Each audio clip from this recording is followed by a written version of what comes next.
नमस्ते, मैं प्राची गुप्ता क्लास 6 की अपनी गणित की कक्षा में आप सबका स्वागत करती हूँ। बच्चों, पिछली कक्षाओं में हमने देखा कि कोण कौन कौन से प्रकार के होते हैं। आज हम कुछ और प्रकार के कोणों के बारे में जानेंगे। हमारा छठा कोण है बृहद कोण यानी रिफ्लेक्स एंगल। ऐसा कोण जिसकी माप 180 डिग्री से अधिक और 360 डिग्री से कम होती है वो बृहद कोण कहलाता है। अब हम बृहद कोण कैसे बनाएंगे? बृहद कोण का मतलब है, हमने पहले एक लाइन खींची, हमेशा एक लाइन खींचनी होती है, उस पर एक पॉइंट होता है। हम आपको बीच से दिखा रहे हैं। हमारा जो 180 डिग्री का एंगल था वो क्या था? पूरी सीधी लाइन पे जो एंगल बनता है वो 180 डिग्री होता है। तो अगर हम इस पॉइंट से एंगल बना रहे हैं तो ये पूरा जो है ये तो 180 हुआ, और हमारा बृहद कोण 180 से ज़्यादा होता है। 360 कितना होता है? जो वो होता है संपूरक कोण, वो पूरा यहाँ पे आके यहाँ तक जाता है। संपूर्ण कोण जो होता है यहाँ से लेके यहाँ तक वो 360 होता है, और इसका हाफ यहाँ से यहाँ तक 180 होता है। अब हमारा बृहद कोण 180 से ज़्यादा लेकिन 360 से कम है।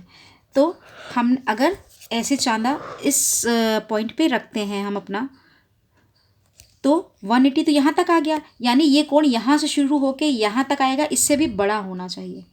ठीक, हम क्या करेंगे, इसमें हमने चांदे को उल्टा रखा क्योंकि हमें 180 तो यहाँ तक हो गया, अब हमें उससे आगे नापना है और हमारा चांदा सिर्फ हाफ ही है। तो अब हमने सेम उसी तरह से पॉइंट के ऊपर पॉइंट मिला के और लाइन के ऊपर लाइन मिला के तो 180 हो गया। अब यहाँ के 0 से लेके हम 360 पूरा होने से पहले तक जो भी एंगल ले लेंगे वो हमारा क्या हो जाएगा? बृहद कोण हो जाएगा। जैसे हमने ये वाला यहाँ पे मान लीजिए ये 40 डिग्री वाले पे लगा दिया, ये अब हम इसको 40 नहीं गिनेंगे, यहाँ पे आ गया 180 यहाँ तक था ना, ठीक है। तो ये 40 हमने लिया तो 40, और इस पॉइंट को हमने इस पॉइंट से मिलाया, लेकिन ये टोटल में हुआ कितना? 180, तो ये है 180 डिग्री, और ये कितना हो गया? 40 डिग्री, ठीक है ना। तो हमारा जो एंगल टोटल बना यहाँ से लेके यहाँ तक वो कितना हो गया? 180 डिग्री प्लस 40 डिग्री, हमारा कितना हो गया? 220 डिग्री, ठीक है। तो ये हमारा हो गया बृहद कोण। हमें इसे जोड़ के देखना पड़ेगा। तो हमारा ये एंगल है कहाँ? अगर आपसे पूछा जाए 120 डिग्री कितना हुआ, तो वो यहाँ से लेके यहाँ तक हुआ एंगल, ठीक है।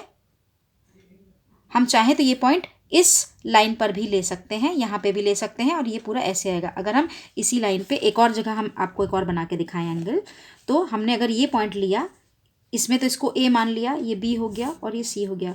ये अगर पी क्यू लाइन है और पी पॉइंट पे हमें एंगल बनाना है, तो 180 तो यहाँ तक हुआ, और अब हमने इसको उल्टा रखा क्योंकि हमें अब उससे आगे नापना है। हमारा चांदा पूरा सर्कल नहीं है, वो सिर्फ हाफ सर्कल है।